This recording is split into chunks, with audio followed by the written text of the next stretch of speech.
Bismillahirrahmanirrahim. Assalamualaikum warahmatullahi wabarakatuh. Perkenalkan, nama saya Nisa Aurelia.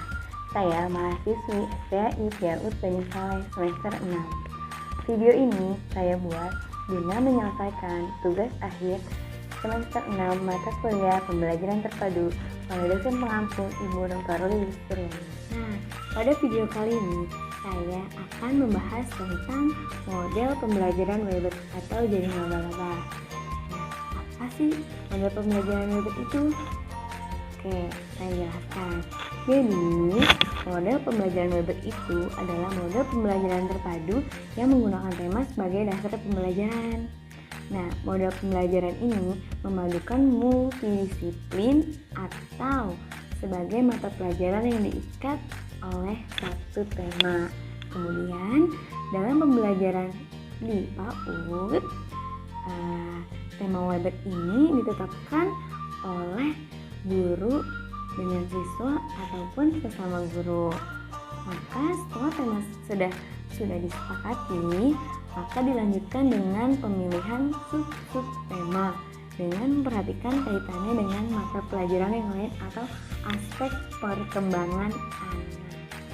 Nah, selanjutnya ada karakteristik model pembelajaran Weber. Yang pertama yaitu berpusat pada anak. Nah, jadi model pembelajaran ini digunakan supaya pembelajaran itu bisa berpusat pada anak. Jadi anak lebih memahami ataupun lebih senang untuk belajar dengan menggunakan model pembelajaran Weber ini. Yang kedua yaitu memberikan pengalaman langsung. Nah, bahwa dari model jaring laba-laba ini biasanya banyak menggunakan kegiatan-kegiatan langsung yang ada di sekolah ataupun di luar sekolah. Nah, yang ketiga yaitu pemisahan mata pelajaran tidak begitu jelas. Nah, terus yang selanjutnya menyajikan konsep dan berbagai macam dari mata pelajaran atau dari berbagai aspek perkembangan anak. Nah, selanjutnya bersifat fleksibel. Jadi ini cukup fleksibel, cukup mudah. Terus hasil pembelajaran sesuai dengan minat dan bakat siswa. Jadi hasil dari pembelajaran tersebut adalah sesuai dengan apa yang siswa inginkan atau siswa sukai. Dan yang terakhir yaitu menggunakan prinsip belajar sambil bermain yang menyenangkan. Nah, jadi dalam pembelajaran Weber ini yaitu bisa dikatakan bermain sambil belajar. Ada kelebihan dalam model pembelajaran Weber atau jaring laba-laba. Yang pertama yaitu model ini mempermudah perencanaan kerja tim atau guru. Nah, sebagai pengembang dapat bekerja sama untuk mengembangkan semua bidang atau aspek perkembangan melalui satu tema saja sehingga tidak terjadi tumpang tindih dalam satu pembelajaran. Yang kedua, kelebihannya adalah mempermudah anak untuk melihat berbagai kegiatan atau berbagai gagasan yang berbeda, namun saling terkait dengan satu tema. Nah, kelebihan yang ketiga adalah ada kekuatan motivasi yang berasal dari proses penentuan tema yang diminati oleh anak. Selanjutnya, ada langkah-langkah dalam pembuatan model pembelajaran Weber atau jaring laba-laba. Yang pertama adalah mengidentifikasi tema dan subtema dan memetakannya.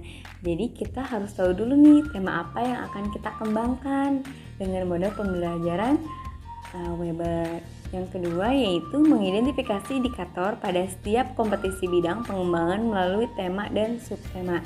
Jadi kita harus tahu dulu nih indikatornya pada tema tersebut. Kita menentukan indikator apa saja. Lalu yang ketiga adalah menentukan kegiatan pada setiap bidang pengembangan dengan mengacu pada indikator yang akan dicapai dan subtema yang akan dipilih. Nah, setelah kita sudah menentukan tema, subtema, sudah menentukan indikator, apa saja yang akan dicapai, lalu kita membuat kegiatan yang akan dilakukan. Selanjutnya, menyusun rencana pembelajaran harian. Nah, model pembelajaran Weber ini Setelah sudah kita buat semuanya, lalu kita tuliskan dalam RPPH atau rancangan pelaksanaan pembelajaran harian. Nah, yang terakhir yaitu menyusun rencana pembelajaran mingguan. Nah, berikut adalah contoh wedding atau jaring laba-laba tema yang telah saya buat sederhana tetapi mendalam dengan menggunakan satu subtema yang akan dipelajari selama 1 atau 2 pekan. Selamat menyaksikan.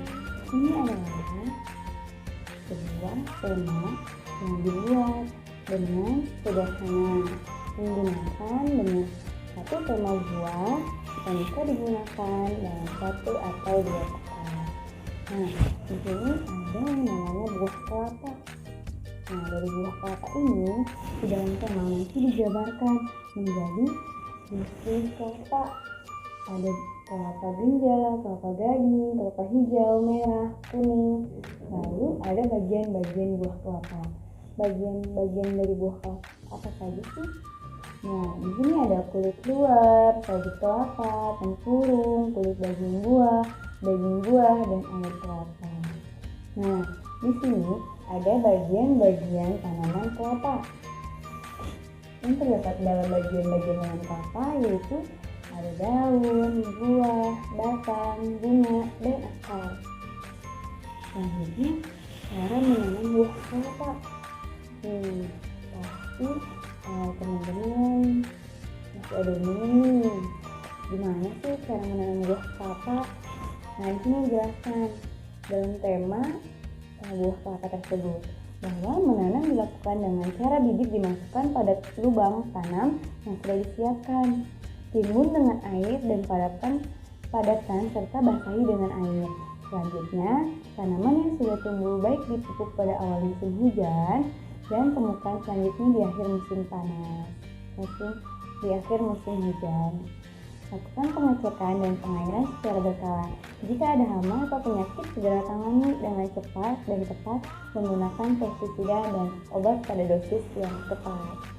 Selanjutnya, ada hama tanaman buah kelapa. Nah, pasti teman-teman bilang ada yang tahu kan apa hama yang terdapat pada tanaman buah kelapa? Nah, di sini ya, hama yang terdapat dalam tanaman buah kelapa adalah kumbang tanduk, kumbang merah pohon, lapa ulat, dan rayap pohon kelapa. Selanjutnya, di dalam tema dijelaskan yaitu tentang tempat tumbuhnya tanaman kelapa. Nah, pasti kalian tahu dong gimana kelapa itu bisa tumbuh. Nah, yang pertama yaitu tanah. Kelapa dapat tumbuh di berbagai jenis tanah seperti tanah aluvial, tanah lateral, dan tanah litoral yang bertipe basir. Yang terpenting adalah tanah tersebut memiliki tekstur, aerasi, dan drainase yang baik. Tanaman kelapa sebaiknya ditanam pada tanah yang memiliki kedalaman kolom lebih dari 1 meter dengan keadaan air tanah yang tidak menggenang pasti. Nah, biasanya tanaman kelapa itu tumbuh pada daerah pesisir pantai.